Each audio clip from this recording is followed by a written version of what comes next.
Hello प्यारे बच्चों, आज हम लोग सीखने वाले हैं संधि के ट्रिक, जो कि इससे बाहर कुछ नहीं होगा। प्रश्न आपके एग्जाम में काफी हेल्पफुल होने वाला है। ठीक है, इस वीडियो को ध्यान से देखिए। इस वीडियो को ट्रिक माध्यम से बनाया गया है और इसको ट्रिक ही दिमाग में रखिएगा। ठीक है, और इसको अच्छे से समझने का प्रयास किएगा। ज्यादा आपका समय नहीं लेंगे, मात्र 10 मिनट के अंदर ही इस वीडियो को हम समाप्त कर देंगे। ठीक है, आज देखिए हम लोग देखने वाले संधि के ट्रिक। क्या देख रहे हो? संधि की ट्रिक। तो पहले संधि के ट्रिक देखने से पहले हम लोग संधि के परिभाषा पता होना चाहिए। ठीक है, तो संधि किसे कहते हैं तो आपको पता होना चाहिए कि दो वर्णों के मेल से जो विकार उत्पन्न होता है उसे हम संधि कहते हैं। ठीक है, संधि पे पूछा जाए कितने भेद होते हैं तो संधि के बाबू 3 भेद होते हैं। कितने होते हैं? तो 3 भेद होते हैं। देखिए कौन कौन? स्वर संधि, व्यंजन संधि और विसर्ग संधि होते हैं। ठीक है, कौन कौन होते हैं बाबू? स्वर संधि, व्यंजन संधि और विसर्ग संधि होते हैं। देखिए स्वर संधि के बारे में पूछेंगे, जानेंगे हम लोग। ये दोनों के बारे में आज हम लोग नहीं जानेंगे। किसके बारे में जानेंगे? ट्रिक। तो स्वर संधि के बारे में आज हम लोग ट्रिक जाने वाले हैं। ठीक है,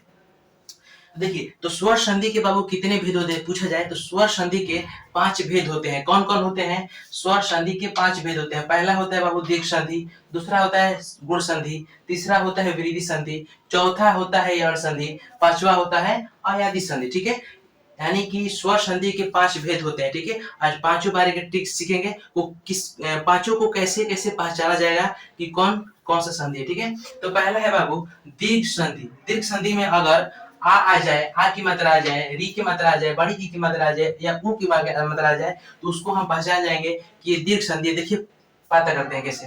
जैसे हम बोले देव प्लस आले, बोले ना हम देव प्लस आले, तो यहाँ पर जब हम बोले देव प्लस आले, यहाँ पर क्या है? आ का मात्रा आया है, यानी कि किस में आ जाएगा बाबू? दीर्घ संधि में आ जाएगा। जैसे बोले विद्या प्लस आले, आ बोले ना आ, ये किस में आ जाएगा? दीर्घ संधि में आ जाएगा, हो जाएगा विद्यालय। ठीक है, रवि प्लस इस, जैसे बोले ना रविस, रविस, तो ई के मात्रा आ रहा है, ये किस में आ जाएगा बाबू? दीर्घ संधि में। जैसे बोले भानु प्लस उदय, भानु प्लस उदय, ये किस में आ जाएगा बाबू? भानुदय, यानी कि भानु, ऊ की मात्रा आ रहा है, देखिए यहाँ पर ऊ की मात्रा किस में आ जाएगा बाबू? दीर्घ संधि में आ जाएगा। ठीक है, ये कंफर्म है। ये दीर्घ संधि में सबको पहचान लेता है, लेकिन ये जो 5 गो होता है, 3-4 और होता है जो कि उस पर डिस्टर्बिंग होता है, मानते हैं।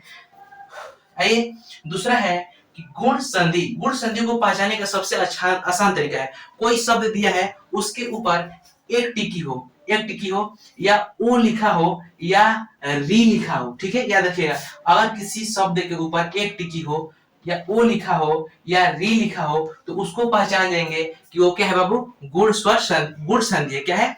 गुण स्वर संधि है। ठीक है, जैसे यहाँ पर लिखा है बाबू देव प्लस ऋषि, देव प्लस ऋषि, क्या हो गया यहाँ पर? देवर्षि हो गया है। देखिए जैसे आ जाएगा महर्षि हो जाएगा, महर्षि में भी क्या आ जाएगा?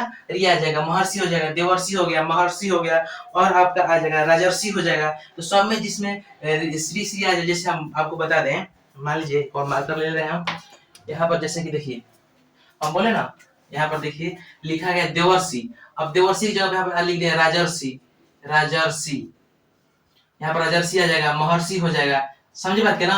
तो वो किस में आ जाएगा बाबू? तो गुण स्वर संधि में आ जाएगा। जैसे पर प्लस उपकार, क्या हो गया? परोपकार। देखिए हम बोले ना जिसमें ओ आ जाए, ओ की मात्रा आ जाए तो क्या हो जाएगा बाबू? गुण स्वर संधि। जैसे सूर प्लस इंद्र, जैसे सुरेंद्र हो गया, जिसमें एक की मात्रा आ गया। अब सुरेंद्र बोल दें, महेंद्र बोल दें तो उसमें एक का मात्रा आएगा, मतलब एक टिकी आएगा ऊपर। देखिए जिसके ऊपर एक टिकी हो या ओ हो, तो जिसके पास एक टिकी हो या ओ लिखा हो या री लिखा हो वो किस में आता है बाबू? तो गुण संधि में आता है। किस में आता है? गुण स्वर संधि में आता है। जिससे राकेश बोले तो के में ऊपर एक टिकी आएगा तो किस में आ जाएगा बाबू? गुण संधि में आ जाएगा। आप लोग, हमें उम्मीद है कि आप लोग जान गए होंगे कि जिसके ऊपर एक टिकी आ जाए, ओ आ जाए, री आ जाए तो किस में आता है बाबू? तो वो गुण संधि में आ जाता है। ठीक है, आइए दूसरे में समझते हैं। दूसरे में क्या है बाबू? दूसरा में है वृद्धि संधि। क्या है? वृद्धि संधि। यहाँ पर देखिए एक टिकी, यहाँ पर देखिए अगर वृद्धि संधि में 2 टिकी आ जाए या डबल एक लिए ओ आ जाए तो उसको कैसे पहचानेंगे? जैसे यहाँ पर लिखा है महा प्लस ओज, क्या लिखा है बाबू? महा प्लस ओज लिखा है। देखिए ध्यान से, ध्यान देखिए, महा प्लस ओज लिखा है तो क्या हो गया? महोज। तो यहाँ पर देखिए कितना टिकी है, देखिए ये वाला अक्षर लिखा गया, देखिए यहाँ पर तो किस में आ जाएगा?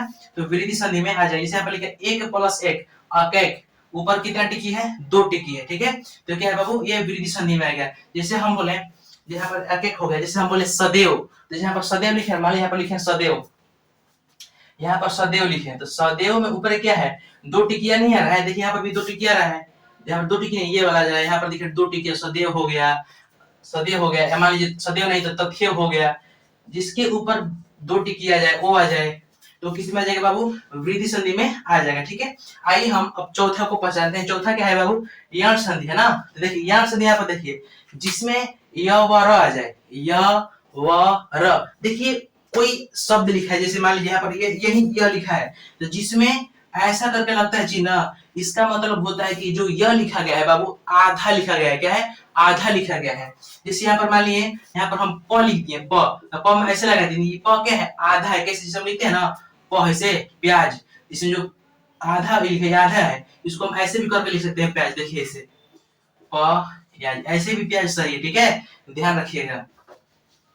तो यण संधि को पहचानने का सबसे अच्छा तरीका है बाबू, ध्यान से देखिए, यण संधि में अगर य व र आधा है, नहीं तो ध्यान से समझिएगा, एकदम ध्यान से, य के सामने आधा कोई भी अक्षर आ जाए, यह लिखा है उसके सामने कोई भी आधा अक्षर आ जाता है तो क्या होता है बाबू, यण संधि। जैसे यहाँ पर देखिए यह लिखा गया, यह, इसके सामने क्या है, आधा अक्षर आ गया तो क्या हो गया, यण संधि हो गया। जैसे व के सामने कोई आधा अक्षर आ जाता है तो क्या होता है, वो भी यण संधि होता है। कैसे, देखिए यहाँ पर लिखा है देव, या यहाँ पर लिखा है ना, तो या क्या आ गया, वो आ गया, आधा वो, तो क्या हो गया, ये भी यण संधि हो गया। जैसे यहाँ पर अब किसी भी यहाँ पर लिखे हैं, देखिए जो तरह है, तरह किसी भी शब्द में आता है तरह, तो उसको जान जाइए कि वो किस में लिखा गया है, तो वो यण संधि में लिखा गया है। जैसे पितरी प्लस आ गया, पितरा गया, मात्रा प्लस आ गया, मात्रा गया। जैसे हम बोल दिए, देखिए यहाँ पर बोले ना, जैसे यहाँ पर बोले कि आधा वजन, जैसे यहाँ पर बोल रहे स्वागत, स्वागत, जैसे बोले ना कि व के सामने आधा आ जाता है तो किसमें आ जाता है बाबू, वो यण संधि में आ जाता है, स्वागत हो गया। जैसे हम बोल दिए आपसे स्वागत, बोल दिए यहाँ पर, बोल दिए आपसे, देखिए अध्यक्ष बोल दिया, मान लीजिए यहाँ बोल दिए अध्यक्ष, अध्यक्ष, तो देखिए जो अध्यक्ष लिखे हैं, य के सामने क्या है, आधा आया है ना, तो हम बोले ना य और व के सामने, देखिए यहाँ पर य और व के सामने आधा आ जाता है तो किसको माना है, यण संधि मानना है। नहीं तो उसके बीच में अगर तरा आ जाता है, तरह तरह आ जाएगा, जैसे पितरा गया हो गया, मतरा गया हो गया, तो उसके बीच में तरह आ जाता है तो भी क्या होता है बाबू, वो यण संधि हो जाता है। ठीक है, पांचवा आता है बाबू अयादि संधि। अयादि संधि को समझने का बहुत आसान तरीका है। जैसे अयादि संधि में तीन अक्षर लिखा गया है ना, तो जान जाइए वो क्या है, अयादि संधि। जैसे ने प्लस अन क्या हो गया, नयन, देखिए जो नयन लिखा गया बाबू, यहाँ पर देखिए तीन अक्षर में लिखा गया नयन, गय प्लस अन गायन, तीन अक्षर गायन, प प्लस अन पवन, पवनी भी तीन अक्षर है। अयादि संधि हो गया, स प्लस अन क्या हो गया, सावन, ये भी तीन अक्षर है।